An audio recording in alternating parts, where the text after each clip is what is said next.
The doors of your car will close automatically. Please keep your head and arms inside and remain seated at all times. And please, no smoking. Thank you.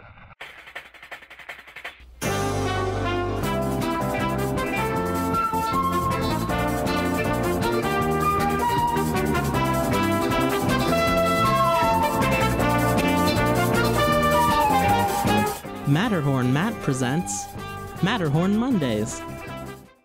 Hey there, Mountaineers! Welcome to episode 33 of Matterhorn Mondays. I'm your host, Matterhorn Matt. And I'm Alex the Historian. And Alex, for the new viewers who don't know who you are, why don't you take a couple minutes to go ahead and explain your channel and what kind of videos you make? Sure. Well, I make videos all about the history of Disneyland and nothing else. So basically, my channel consists of several shows. My main show, my flagship show, is a lecture series where I talk about each ride from its history all the way until what it is today. And that's called Disneyland History Today. And then I have a vlog series where I go into the park and I talk about items or places of historical interest in the park while giving people a sense of exploration as they explore Disneyland with me. And then I have another show where every Friday or so I put out a video that talks about fun facts or little known things about the park. So everything on my channel is all about pure Disneyland and its history. So please check out my videos, people, if you're new and haven't heard of me before. Yeah, guys, if for some reason you don't know who Alex is, go ahead and give him a subscribe. Links to all his Twitter, his YouTube channel will be down in the description. Avery just said only Disneyland videos, no Walt Disney World videos, Alex? Question mark. Yes, people often ask me about that. And the reason why I don't do Walt Disney World videos is, first of all, I have no interest in really other parks other than Disneyland, because Disneyland was the only park that Walt Disney actually got to walk in and help design. And on top of that, the other parks just don't seem to have that much history to me. They're very new and stuff like that, and I'm just not a historian of other Disney parks, just Disneyland. So, yeah. Yeah, guys, Disneyland, he makes great videos. I was trying to think of something funny to say, but Alex, if you guys aren't subscribed to Alex, go ahead, give him a subscribe. Like I said, all the links to his social media and whatnot will be down in the description. And let's get this show on the road. Now, the topics we're going to be, topics. The topics we're going to be talking about today, we're going to be going over a couple pieces of recent Disney news. This is going to be a shorter episode of Matterhorn Mondays than previous episodes. Just because this is supposed to be I really hate calling it seasons. I went with calling the new Historyland episodes Volume 2, so I guess I might as well continue on calling Matterhorn Mondays like Matterhorn Mondays Volume 1, Volume 2. So this is going to be sort of the finale of Matterhorn Mondays Volume 1. So let's see. So this is, like I said, this is going to be a short episode, but nonetheless, let's get this show on the road. Now, I should switch back really quick. I want to first point out that Alex and I are going to be talking about Pixar Fest in general, as the first piece of Disney news. And Alex has not seen, I made sure Alex has not seen any of the Alien Pizza Planet retheme of the Pizza Port in Tomorrowland. So we're going to be getting his first reactions to the new retheme right now. All right. Now, as many of you may not know, oh my gosh, you guys, Alex, you should be very worried about what's coming up right now. Now, for those of you guys who do not know, Pixar Fest just started yesterday, I believe, April 13th. It won't be yesterday when this video comes out, but it's yesterday on the day that we're recording it. And I just wanted to first of all get Alex's first opinion on the Alien Pizza Planet, quote, a better place, unquote, retheme of the pizza port in Tomorrowland. Alex, I don't know if you can see the image on screen currently, but if you can, what are your first impressions? Let's say this is the first time you've been to Disneyland. This is the first time you've walked into Tomorrowland. You say, "Oh, I want some pizza." And you look on your map and you think, "Oh, there's a restaurant named Pizza Planet. That must be a great place to get some high quality pizza, right?" So you walk past Space Mountain and you look at this sign. Alex, what would be the first thoughts that would pop into your head right as soon as you see this sign? The first thing I see is just something that was hastily like put up, something that was just like last minute, like they almost had no time to waste, and they just put up this last minute tarp thing. It's terrible. It's just like, and for a second there I thought, oh well, maybe this is just, you know, temporary until they put the new sign. But I can see that they already put one of the alien guys up there on the sign, and he's holding up the banner. So this is the actual sign. And I'm like, because there's a total contradiction there, because in the quote it says a better place, and already the sign, the temporary sign that has been very hastily put up over this pizza port sign is already a contradiction to that. It's like, what the heck? Now, I want to first point out, I'm going to go ahead and switch images right now. This is the concept art that Disney released a couple days prior to the official unveiling, if you may call it, of the Pizza Planet, the Alien Pizza Planet, that is. When I first saw this image, I first saw it on Twitter, of course. I thought it was a joke. I thought someone made this in Photoshop in 5 minutes and just threw it on Twitter and said, "Oh, look at what Disney made for the Pixar Fest. This is what they're going to retheme the pizza port to for Pixar Fest." And I went on the week or whatever thinking that this was a joke. But then I noticed a lot more people talking about it on Twitter, and I started thinking that this wasn't a joke. And then that's when it hit me that it wasn't a joke. This is the concept art, guys. Now, as you can see in the concept art, let's see, let me get out the little pointer here. As you can see in the concept art, you have one alien on the left, one on the right, but already I'm disappointed because there's only one alien. There isn't even an alien on the right. I don't know if they're going to add that in later.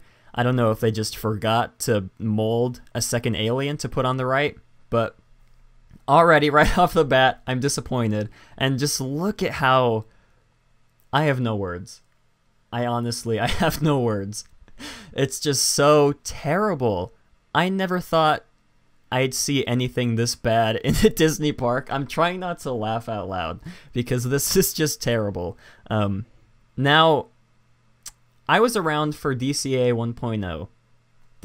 I think this is worse than the original California Adventure, wouldn't you say, Alex? Yes, this sign is definitely worse than the original California Adventure. Yeah, and it's wrinkled. It's got a huge wrinkle here. It's got, I don't know if they're just waiting for the second alien to come up here and like sort of stretch it out, because, I mean, I don't even know. It's just switching between the finished product and the concept art. I mean, they were spot on, at least with the concept art. They were bracing us for disappointment, and then it's almost it's exactly the same, basically. It's worse, actually. There's a lot of wrinkles. It's just terrible. It's just terrible. Sam says, that's the concept art in all caps. Let's go ahead and get another look at a different angle.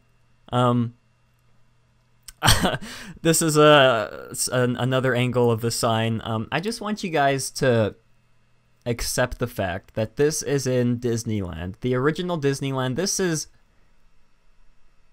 I'm trying to put what I want to say into words, but this is just a disaster. Honestly, that's all I have to say.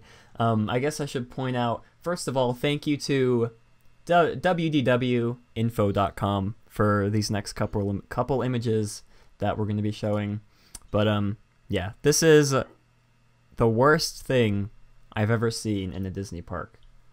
Guaranteed. I mean, the thing that is so terrible, I mean, especially, is the fact that this is Walt's park that they did this in. This is his dream place that they quickly just put this tarp over an original sign, and it's just it's terrible. It's like they just graffitied over Walt's park. By doing that. That's a great analogy. It's like they graffitied over Walt's park. I don't know. For some reason, I can't stop staring at it. I'm trying to convince myself that it's not real, that this is just a bad dream. Burnt Toast says it looks like it belongs in a mall that's about to close. That is a great... oh, excuse me. That is a great observation. It's funny how they call it a better place, even though this is much worse than the original. Let's see. We do have some images of the interior of the brand new Alien Pizza Planet. Now, I can appreciate stuff like this. They have the rocket, or I guess a rocket inside. They added a couple props to the restaurant. You can see the little green alien in the bottom right. And then over here, it's just lazy stickers of the alien. I don't know if any of these planets were here before. That's one thing I'm not sure about. But overall, this sums up Pixar Fest, honestly. This sign sums up Pixar Fest when it comes to Pixar Pier, the Play Parade, the Pixar Play Parade coming to Disneyland. This just sums up the whole Pixar Fest, in my opinion. But let's see. There is a short video that Disney released that I just wanted to play for you guys real quick. Let me make sure you guys can hear it. Let's see. Let's go ahead and play this. Okay.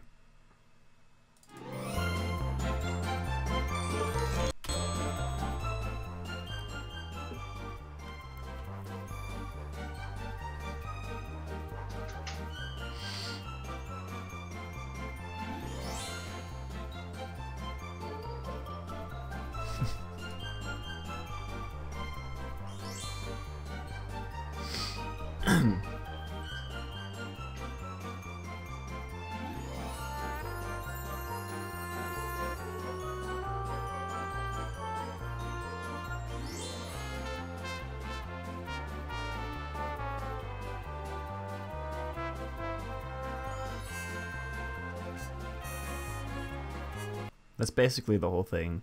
I don't know if any of you guys have seen the new fireworks show. I forget what it's called. I know they just showed it. Let me make this full screen again. I know they showed the name of the new fireworks show. I think it's called Together Forever, something like that. I don't know how many of you guys have seen that on YouTube or in person. I'm not a fan of the new fireworks show.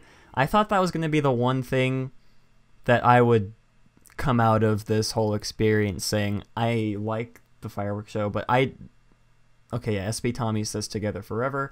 I'm not a fan of the new fireworks show. I feel like, honestly, I have no idea. It's just, when it comes to Pixar films, it's not, I don't know, I can't really put it into words. Alex, have you seen the new fireworks show that they've premiered the other night for this?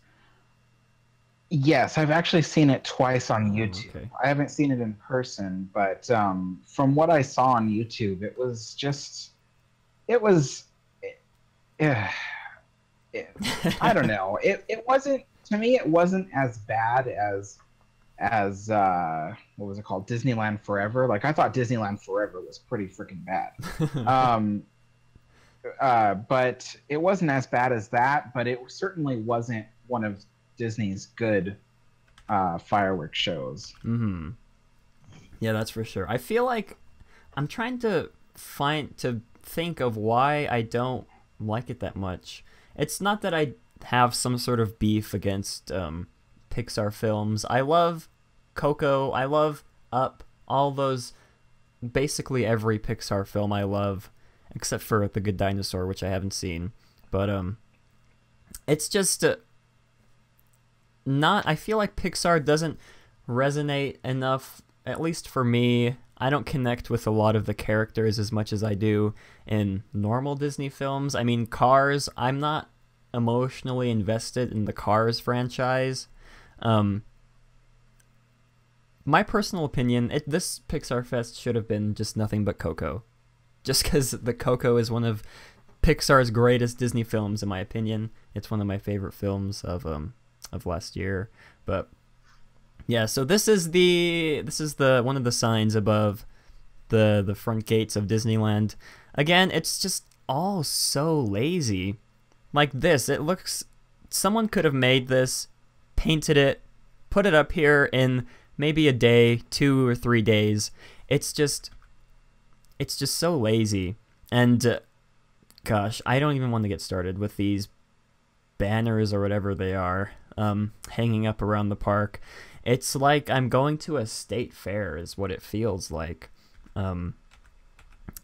Yeah, that's that's what I have to say about this. Alex, do you have anything else you'd like to say about Pixar Fest, about Paradise Pier closing, about Alien, Pizza Planet, whatever? You can just get it all off your chest right now.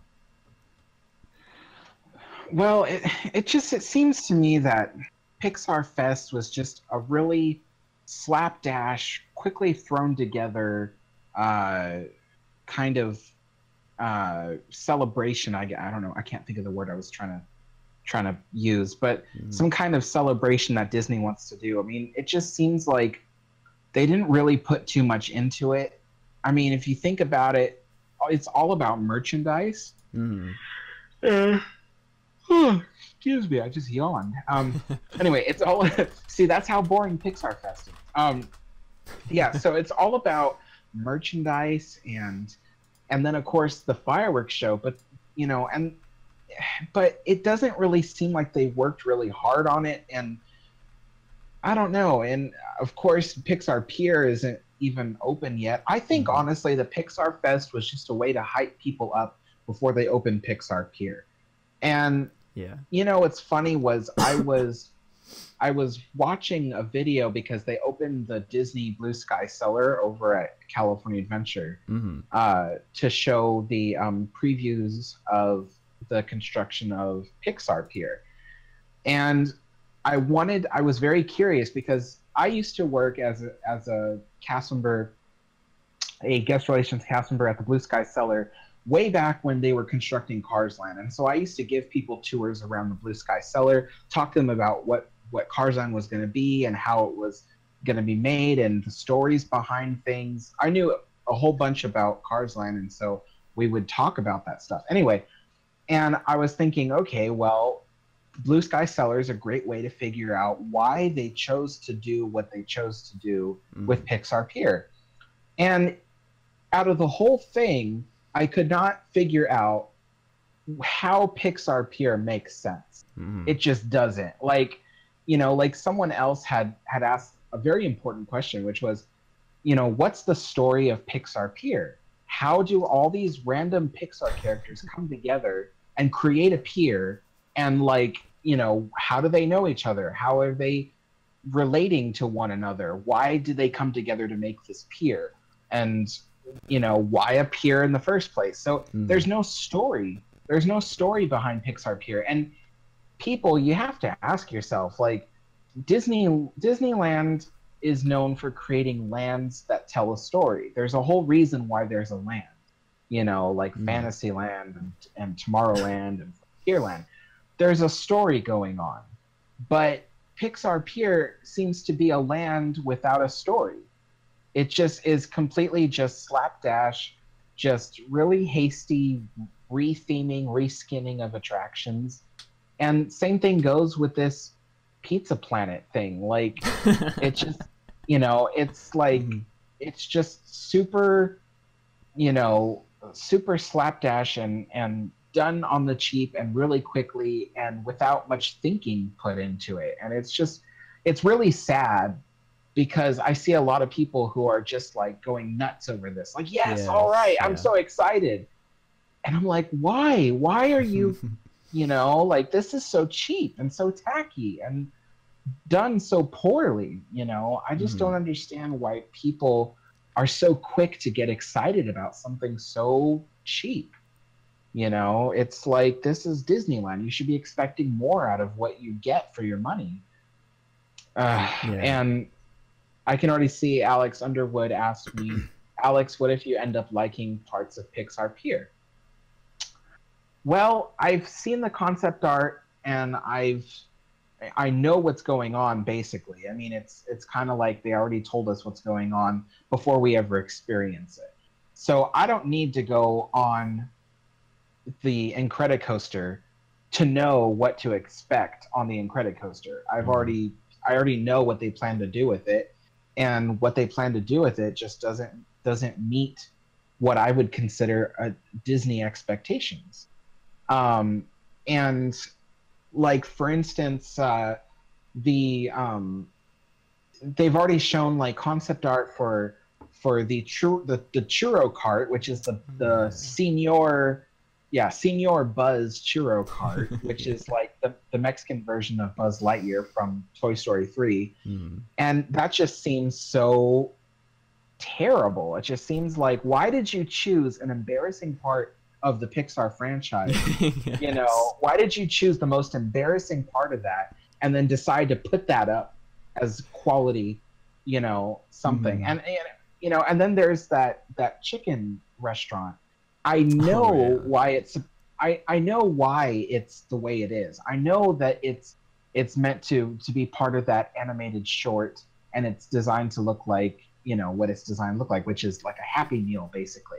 I get that, but that doesn't make it okay. Yeah. You know, like, it's just not, it's so cheap and tacky looking, you know? And so I don't foresee myself liking parts of Pixar Pier. I will go there just to check it out, of course. You know, I wouldn't be a Disney fan if I didn't at least try to look at it in person. But honestly, I already know what to expect, and my expectations for this have dropped a lot. And unfortunately, it's just, to me, it's a really sad overlay of what was already a very sad land in DCA. So that's kind of my thoughts on it. I didn't mean to take up the whole the whole conversation there, but that's my thoughts on it. No, I totally agree with you. I have no idea what the heck Disney was thinking when they were... I mean, I say this 1,000 times. We've talked about this on previous podcasts. If you want our full opinion on this, I'm sure you could go back to our previous episodes and find out like our full opinion on Pixar Pier. But I just don't understand why this should not be a permanent change, in my opinion, to Paradise Pier. I mean, okay, they're gonna have an event, you know, through the summer that celebrates Pixar films like Toy Story or Up or The Incredibles. They did not have to do a permanent overlay to Paradise Pier to have this. They could have just maybe repainted a couple buildings, changed a few of the signs, just like they do with Space Mountain during Halloween. They could change the California Screamin' all they want to, like I just mentioned, in the vein of Ghost Galaxy, but it did not need to be a permanent overlay, in my opinion. What are they gonna do with Pixar Pier after Pixar Fest is over? It's just gonna be still be Paradise Pier. Nothing's changed, really. I mean, if the Incredicoaster is gonna be replacing the California Screamin', but it's not much of a change, really. Sure, it's gonna have a couple animatronics. It's gonna have a quote story, but it's still gonna be the California Screamin'. Nothing. I don't understand. I just don't understand. Yeah, I know exactly what you're saying. It's the same problematic land, but with just a new skin on it, and it doesn't really fix anything. It doesn't fix the problems with Paradise Pier. It only, if anything, enhances the problems because Yeah. now more people are going to be going to it, and it's just like, you know, Pixar Paradise Pier was already problematic because it didn't really have a story.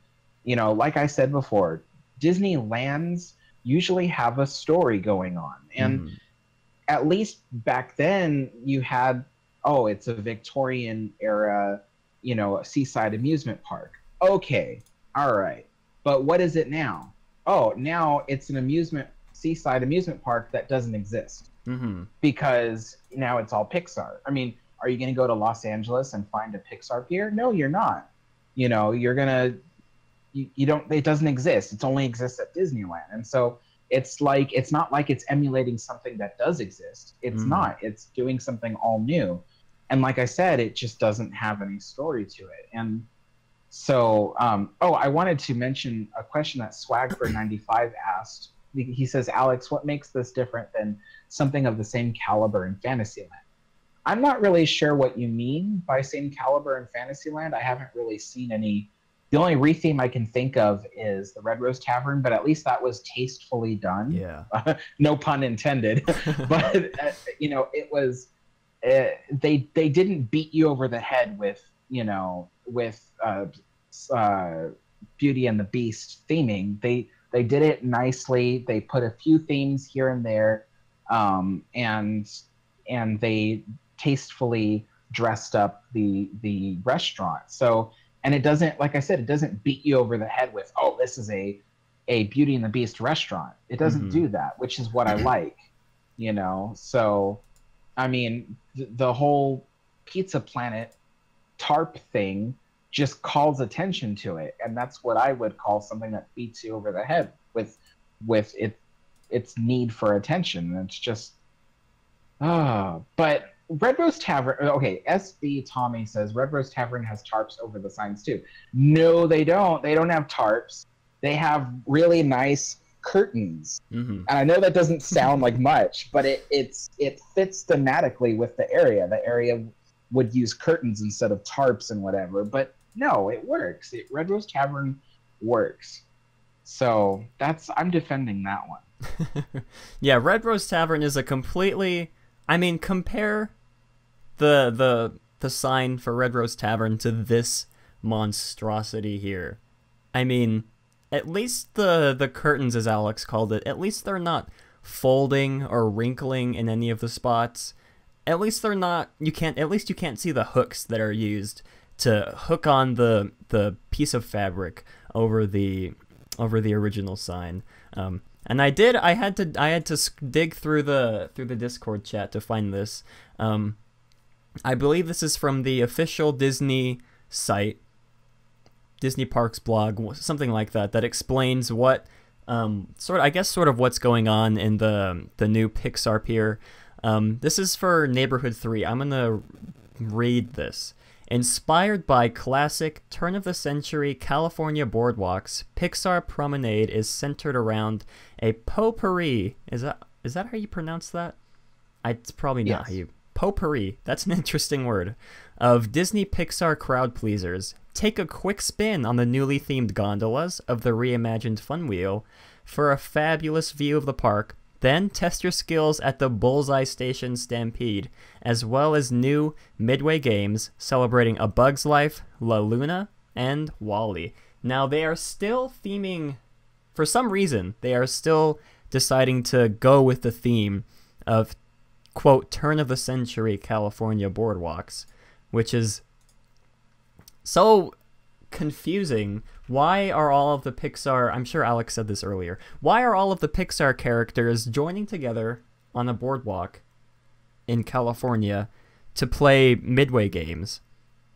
It just doesn't make any sense. Does it make any sense to you guys? It just doesn't make any sense. It just doesn't make any sense. That's all I have to say. It just doesn't make any sense. Yeah, there's, like I said, there's no story to bring everything together. You know, it just doesn't. It's not really a themed land then, because there's not really, you know, a proper theme. It's just decoration. Yeah. SB Tommy says Pixar deserves better than this. That is very, very true. At least we still have rides like I'm trying to think of Pixar rides. Cars Land. We have Cars Land. That's good enough for me when it comes to Pixar themed lands. And then, oh my gosh, I'm not going to be able to pronounce this name. I'm so sorry. YGGDRASIL. I'm so sorry I cannot pronounce that correctly. He says, Pixar Fest is for the children. My 4-year-old loves Pixar movies. This isn't for the adults. That is true, I guess, to an extent. Kids are not going to complain. Well, kids aren't going to complain that this monstrosity is looking terrible. They're not going to point out to their mom or dad, oh, why is the sign wrinkled? Why is it just a piece of cloth awkwardly taped over the original pizza port sign? They're going to be, I was going to use the word immersed. They're going to be excited to ride the Incredicoaster because, oh, The Incredibles is their favorite movie. They want to see The Incredibles in a roller coaster for some reason. But I can sort of agree with that logic that Pixar Fest is for the children. But then again, you do have adults, not just children, that visit the Disney parks who have higher standards when it comes to theming like this. Like I said earlier, kids are not going to have any standards when it comes to crappy theming like this. But adults, teenagers, whatever, they are going to have, hopefully, better expectations when it comes to theming in the original Disney park. I can expect this. I'm still harping on this gosh awful tarp. This is okay. If it was in California Adventure, I'd be okay with it. But since it's in Disneyland, the original Disneyland, Walt's Disneyland, like Alex said earlier, I'm not okay with this. You know, the thing is that, you know, Walt Disney introduced high quality to the American family. Mm-hmm. Yes, it's true. Walt Disney could have listened to, because Walt Disney asked for advice from amusement park operators. And I do say amusement park, not theme park operators. There weren't theme parks back then, despite what Knott's Berry Farm may think. They were not a theme park back then. But Walt did ask a bunch of amusement park operators, including Walter Knott from Knott's Berry Farm, about how to operate things. And what they told Walt was, you don't need to worry too much about the design or the attractiveness of the place, because people don't care about that. All they care about is being on scary rides. They literally told him that. They said, you don't need to worry about the way the place looks, because people don't care much for that. But Walt disagreed. Walt said, no, people should care about the way something looks. People should feel fully immersed in something with a high quality design and a high quality look. I mean, they told him, don't plant flower beds in the park because people will trample them. But without flower beds, you don't have this pretty looking place. You know, they told him, don't bother, you know, with the intricate designs of the buildings, because people aren't going to be looking at them for very long. But Walt did that anyway, because it's part of the placement. It's part of bringing you back in time, like when you're on Main Street, you know, and the details matter is what Walt was trying to tell people. The details matter. And so, you know, and so the thing is yeah, you can say, okay, Pixar Fest is designed for children, or Pixar Pier is designed for children. So children don't really have that, you know, they don't have that eye for detail or whatever that adults do. But people, you have to remember is that Disney doesn't do low quality. That's the point.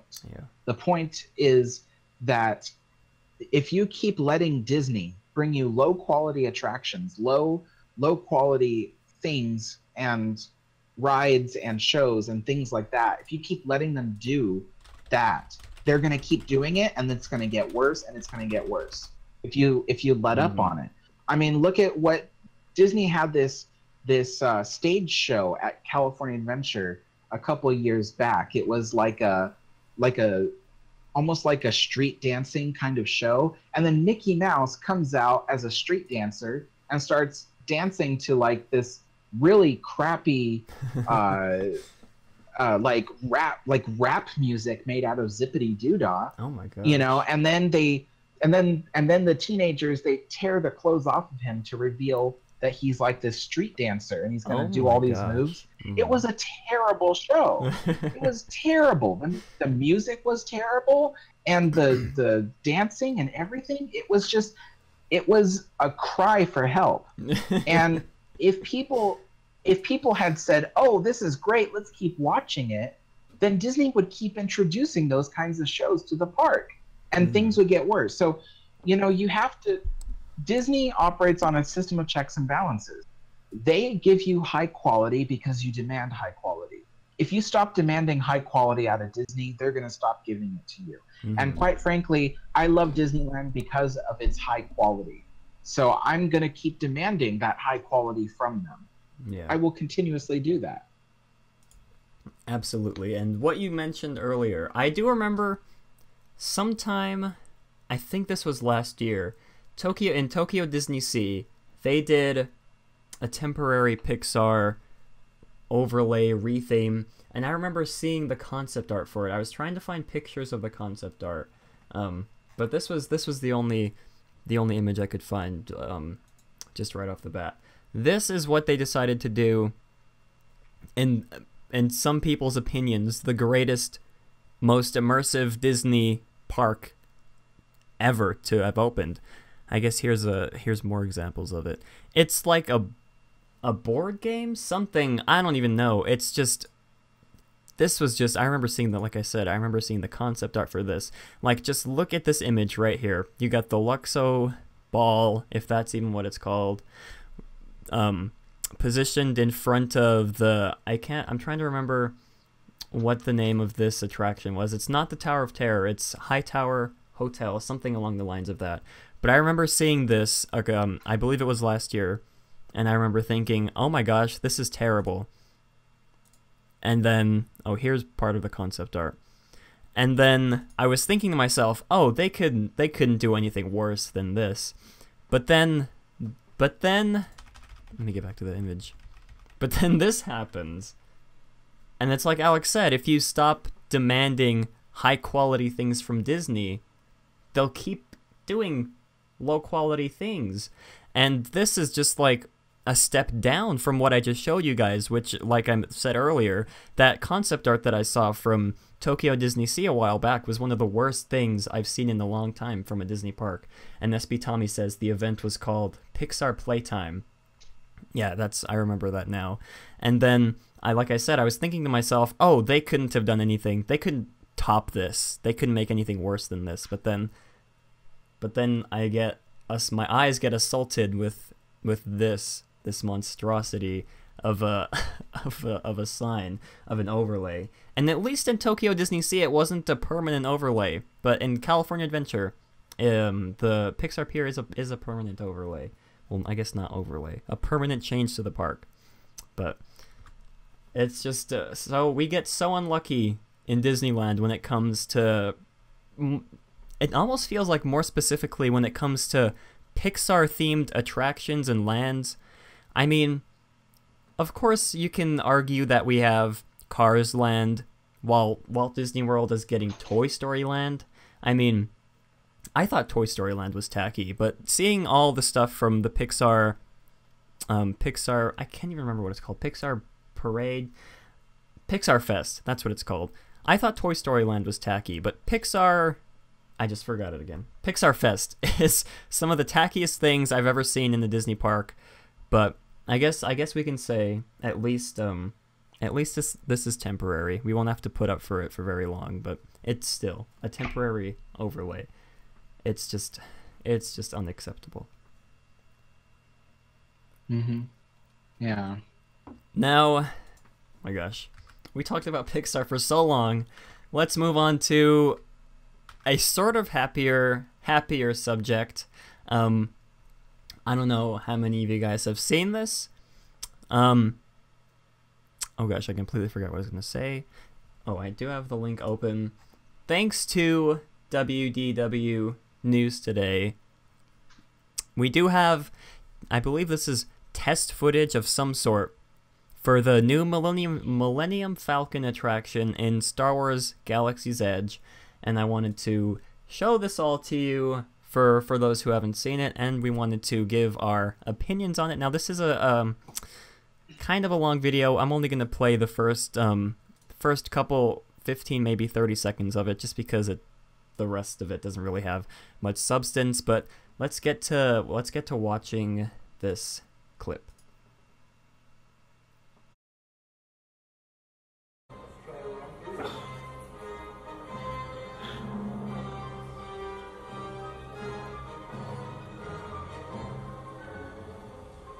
This is all in real time. This is rendering on 8 GPUs, and even though, as I said, this is an HD screen, it is actually rendering 4K by 4K cube faces.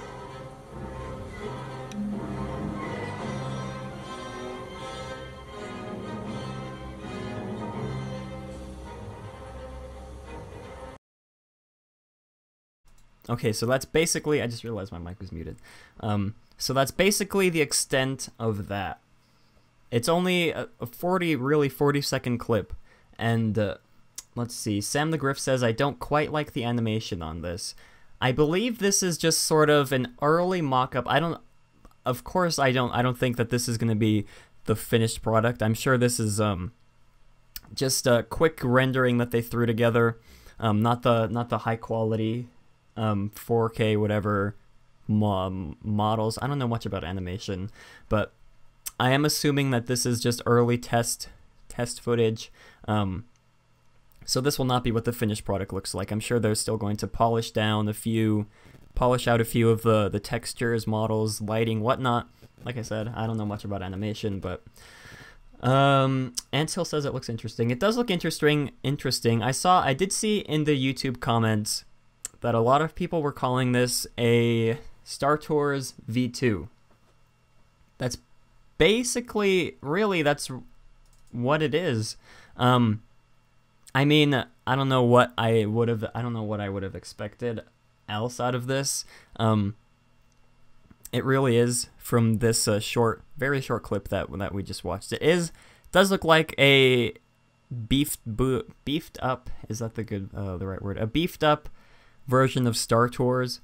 But Alex, what are your thoughts on seeing this very short clip on what to expect for the Millennium Falcon attraction at Galaxy's Edge?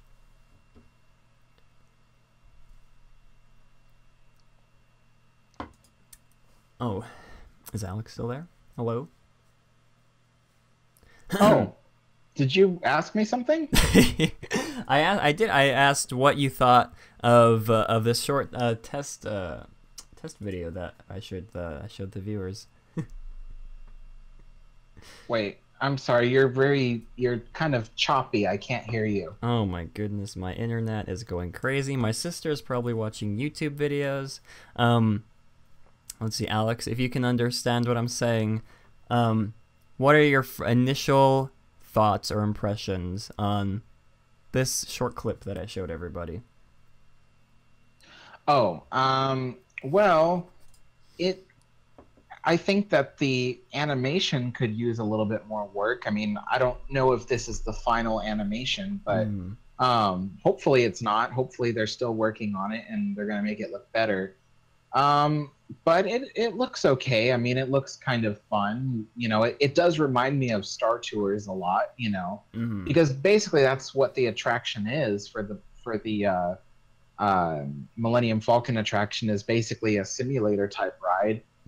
But supposedly you are part of the experience. So I think like certain things inside the cockpit of the Millennium Falcon will activate, so you can actually be a part of the adventure. So I think that sounds kind of you know what that reminds me of, actually? That reminds me of Mission Space, where they kind of have you do a few things, you know, while you're out there on the mission.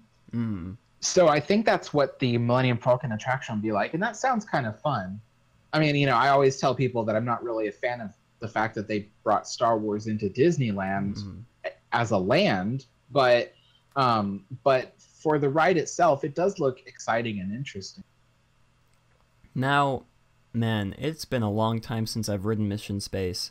I think I got sick the one and only time I've ridden it. I think I got sick when I did experience it. But I do remember when I rode Mission Space, I do remember not liking that I had to control certain aspects of the experience, whatever you want to call it. That was not something that I liked about the ride. I'm sure that was just because I was a small child and didn't really understand what the heck I was supposed to do.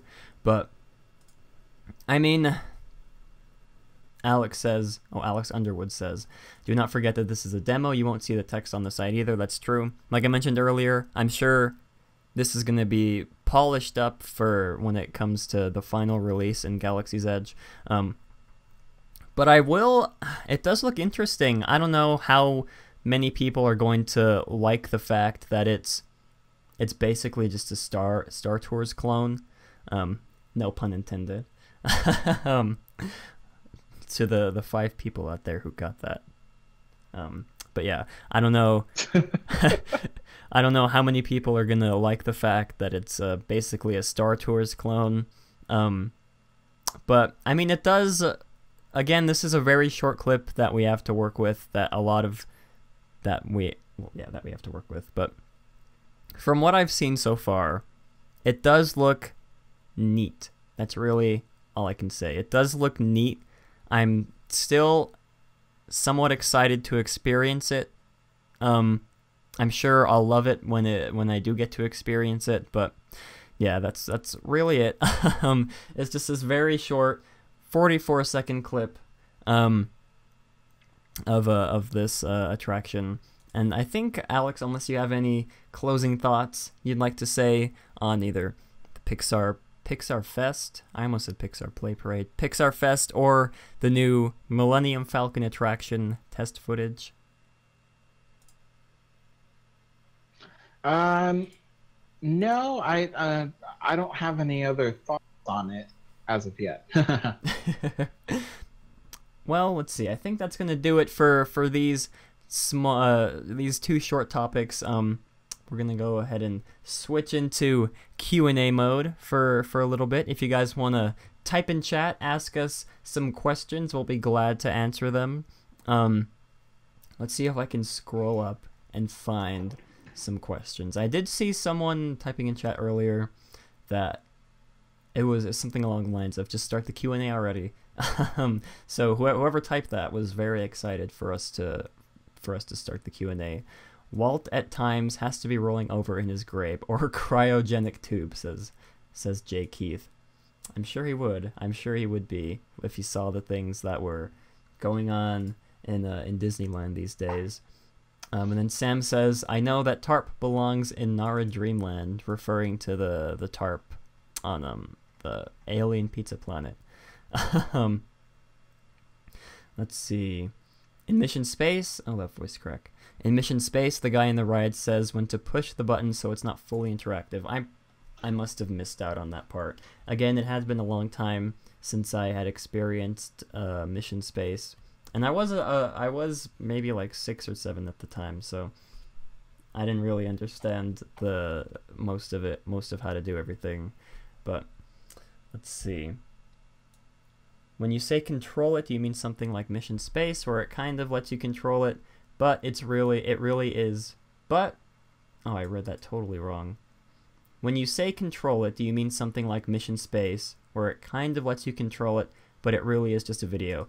Now, the impression I'm getting from everything that Disney said, all the leaks, whatever, everything that's come out about just Star Wars Land in general, I am under the impression that, I'm trying to remember, I believe it's 4 or 6 people to a cockpit, or I guess you could say 4 or 6 people per Millennium Falcon cockpit, I guess is what you could say. And it is, I am under the impression that, let's see, I'm trying to remember. I am under the impression that each person in the cockpit has a certain responsibility that they have to do while flying the Millennium Falcon through the ride.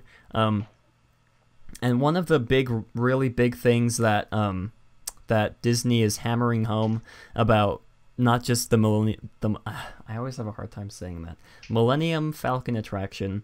One of the big things that Disney's really pushing for the Millennium Falcon attraction and Star Wars Land in general is the interactivity of everything. I believe Disney said something along the lines of, if you crash the Millennium Falcon or do something wrong during the attraction, it will follow you. No, something like it'll have like consequences throughout the land. Like you might get chased by a bounty hunter if you do bad on the ride, or if you do good on the ride, maybe something good will happen to you. I don't really know the whole details, but that is one of the more one of the things I'm looking forward to in the ride, because something like that hasn't really been done in any other theme park, at least not to my knowledge. Something this interactive where your decisions in the land matter throughout the rest of the land. Gosh, I'm butchering whatever I'm trying to say, but yeah, that is one thing I'm looking forward to, is what is the word? Interactivity? I'm sure that's not the right word, but I know you guys understand what I mean. You guys get what I mean. Sure. Oh gosh. Let's see. Myself being from Thunder Bay, Ontario, Canada. How any of you been to Canada? I believe he meant to say how many of you have been to Canada. I've not been to Canada, but it would be interesting. I do have a question though. For those Canadians out there, is it true that the money in Canada smells like maple syrup? I did hear that somewhere on the internet. I'm not sure if it was a rumor or just a meme, but I'd like some concrete evidence of whether or not the money in Canada smells like maple syrup. That's all I have to say about that. Because if it does smell like maple syrup, I would love to move there, to live in Canada, just to be able to smell the syrup every time I pay for McDonald's or something. Oh gosh. Adventure Artist says, think it will be too rough for kids. I think if your kids can handle Star Tours, I'm thinking they'll be able to handle this. Then again, oh gosh, I'm trying to think. Well, I'm going back to Mission Space. As a 6-7-year-old kid, I did not understand what I was supposed to do during Mission Space. I'm sure the guy on screen asked me to push a certain button, but I didn't, and something messed up. But if your kid, I'm sure if your children cannot handle doing that, they might not be good for the ride. Then again, I don't know, just because there's so little information that's been released about this ride. I don't know, but I'm just assuming if your child has oh gosh, if your child can experience or does not have any problems with Star Tours, then I'm sure your children will be fine riding the Millennium Falcon attraction. Davis says no in all caps with an exclamation point. So I'll take it that's a no, that Canadian money does not smell like maple syrup, which makes me very sad. I guess I got memed on the internet, whoever told me that. Let's see. Alex, when are you and Eric continuing your Rides in Order series? Love you and Eric together. Great chemistry, says Jay Keith.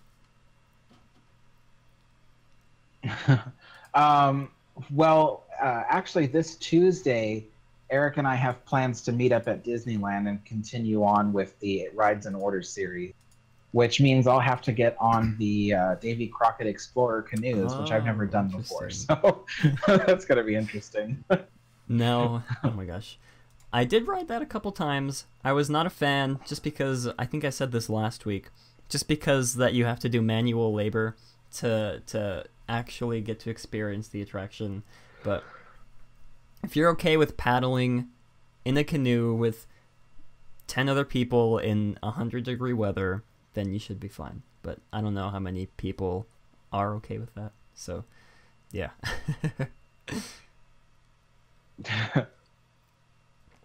Let's see. I wish I was in any Disney park because it is snowing here and we are currently getting 1.5 feet more. Now, see, that's something I wish that would happen where I live. It did not snow this year.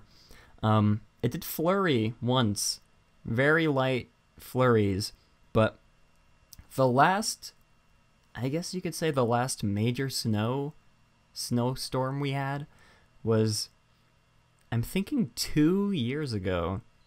I don't think it snowed last year. Gosh. Yeah, the last major snowstorm we had in New Mexico was maybe even 3 years ago, if I'm remembering correctly. I'm going to say 3 years. It's been a while since I've seen snow in real life. It used to snow every year, but now, for some reason, there is no more snow in New Mexico. At least in the part of New Mexico that I live in. But my Disney Park Memories says choice consequence ride. That's a good way of putting it. I will lock that phrase in the vault for future use, just so I don't embarrass myself trying to think of a better way to say it. Let's see. Paula Cole says Disney World or Disneyland. Gosh, I hate comparing the two because they're really two wholly different experiences when you think about it. Of course, you have the original Disneyland, and you have California Adventure, which I don't really pay attention to in this comparison. But when it comes to Disneyland versus Disney World, I really can't compare the two, just because Disney World is more of the vacation destination experience. Spend 3 weeks here in Disney World, or else you won't get to experience everything that there is to experience, you know what I mean? But with Disneyland, gosh, I cannot pronounce words today. With Disneyland, it's really, gosh, how do I put this? I'm just going to say I prefer Disneyland over Disney World if I did have to compare the two. What about you, Alex? To me, Disneyland is better than Disney World. I've been to Disney World and it's a lot of fun, and it's kind of cool to travel, you know, like, because I stayed in one of their resort hotels, the Coronado Springs Hotel, and it was kind of cool to wake up in the morning and then realize, wow, I'm still on Disney property, you know, and then take a bus to the Magic Kingdom, or, you know, take a bus to, I don't know, to Disney's Animal Kingdom or whatever. You know, it was really cool. It was really cool experience, but at the same time, I like Disneyland more than Disney World because I feel like you get a lot more out of your experience. You know, someone left a comment today that said that Disneyland, they don't like the way it looks because it feels cluttered. But I have to disagree. Like, I don't think Disneyland looks cluttered, but I do agree that it has a lot more stuff in it. But that's what I like about it, is that Disneyland has a lot more stuff in it than Walt Disney World. And you're getting more for your buck, in my opinion. That's true. So, yeah. Well, then again, I do enjoy the fact that when talking about the Magic Kingdom, at least, I do love how big the Magic Kingdom feels. We did talk about this, I believe it was last week, how Alex blew my mind when he said that Disneyland is only 9 acres smaller than the Magic Kingdom. Still trying to comprehend that, but I do love that the Magic Kingdom is so open. It feels like you could walk forever between the attractions you want to get to. But yeah, like Alex said, well, Disneyland, really, it's the original Disneyland. Walt stepped foot in it. He didn't really step foot in any of the other Disney parks. So that is one of the main reasons as to why I prefer Disneyland over Walt Disney World. But again, it is a really close tie. I do enjoy both parks, both resorts, almost as equally. Let's see. Which version of Marvel Land do you think will be the best version? Disneyland, Disneyland Paris, or Hong Kong? Gosh, personally, I feel like Disneyland Paris and Hong Kong Disneyland are going to be sort of the same. Just from the concept art they've released, I feel like they look sort of the same. It's more of like, an Agents of S.H.I.E.L.D. sort of facility, stuff like that. But with Disneyland, I have no idea. I have no idea of what that's going to be like. Disney's only released the one piece of concept art, if you can even call it concept art. The one piece of like poster art. I think that's what I'm going to call it from now on.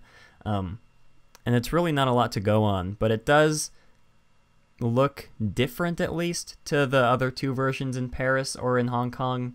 So, I mean, I'm more looking forward to the one in Disneyland just so I can experience it. But I do think, gosh, which will be the best? That's a tough question. I don't think I'm going to be able to answer that until I get to experience all of them. Let's see. Paula says, favorite thing about Disney. Favorite thing about Disney. That's a sort of vague question, but let's see. Favorite thing about Disney. Alex, what is your favorite thing about Disney? Well, I need time to think of my answer. I like their ability to entertain. That's a good point. Their ability to entertain. Yeah, and my response is just as vague as the question. That's a good answer. I'm gonna go with that as well. Their ability to entertain. I was gonna say the theme parks, but that is what Alex said is miles better than what my answer was gonna be. Sam says it blew your mind for the greater part of an hour. It's still blowing my mind for the greater part of a week and a couple days. But let's see. Davis says monorails. Do you guys remember or why monorails were so big in the past? If so, I wonder why the monorail didn't really take off. That's a very good question. I feel like one of the main reasons the monorail didn't take off was how expensive they were to build. I don't know if this is just a rumor or just like a Disney meme or something, but I did read a couple years back that it was very, very expensive to build pylons for the monorail, the track for the monorail. Like I said, I don't know if that's a Disney meme or anything, but yeah, I do feel like one huge piece as to why the monorails didn't really take off is the price as to constructing the track for them, building the machine itself. Yeah, that's my uneducated answer. I'm sure maybe Alex or someone else in the chat can give a better answer, but yeah.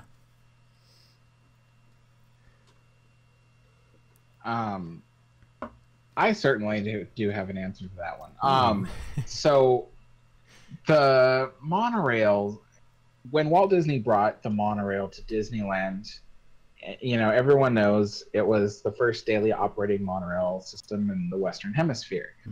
And Walt Disney brought it to Disneyland because he believed that the monorail was something of the future, something that would definitely help out getting people around. And originally there was a plan for the Disney company to design a monorail system for Los Angeles.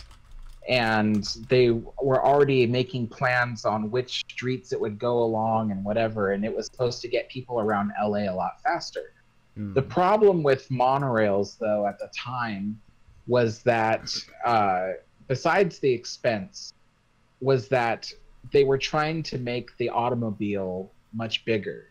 back then. They were trying to make the automobile so popular, and they wanted everybody to purchase automobiles.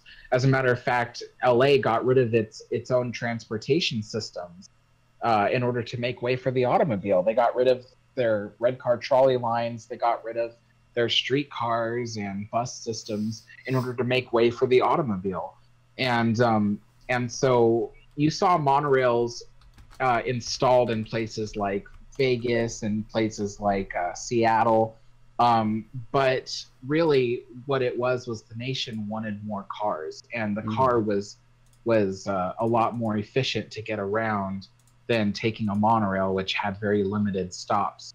So that's one of the biggest reasons. And so I think that's so unfortunate, because if Disney had gotten away with actually building a monorail in LA, we would have had a lot more monorails everywhere else. But Walt Disney believed in it so much that even from the start of the Walt Disney World project, he was going to build a monorail system that went from the Magic Kingdom to Epcot and then over to other major centers of Disney World. So Walt Disney believed in the monorail. So do I. Let's see. People were asking me who was on the wall behind me. I did post the links to Amazon as to where I obtained the sticker behind me on my door. So if you guys would like to purchase, that link is in the chat.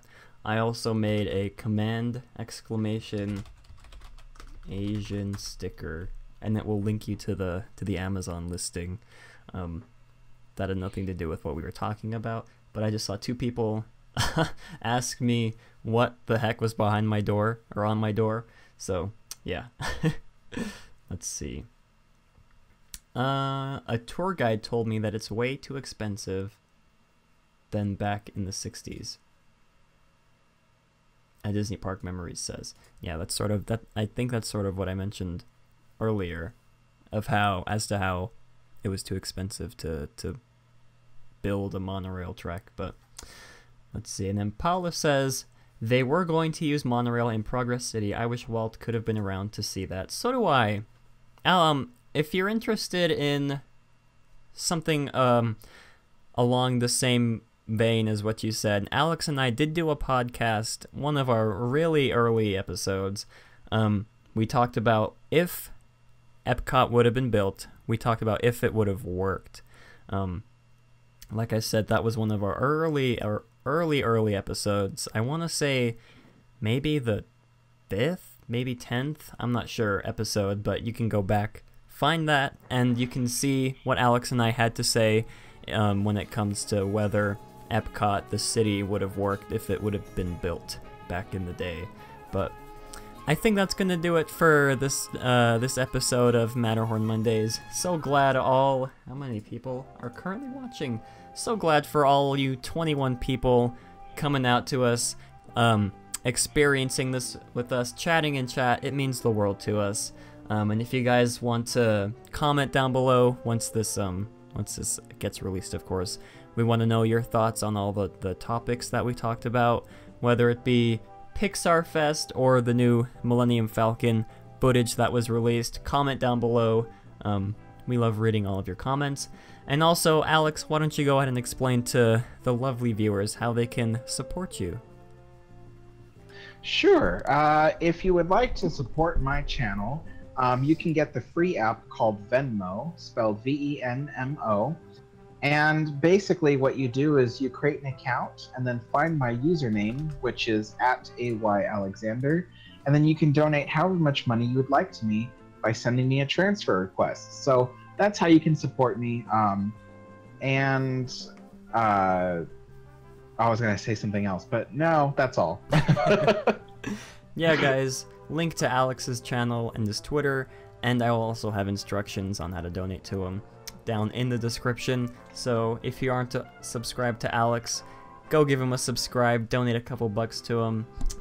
He makes really awesome videos, and you guys can support me on Patreon if you'd like. I'm coming out with a lot of new what's the word, rewards.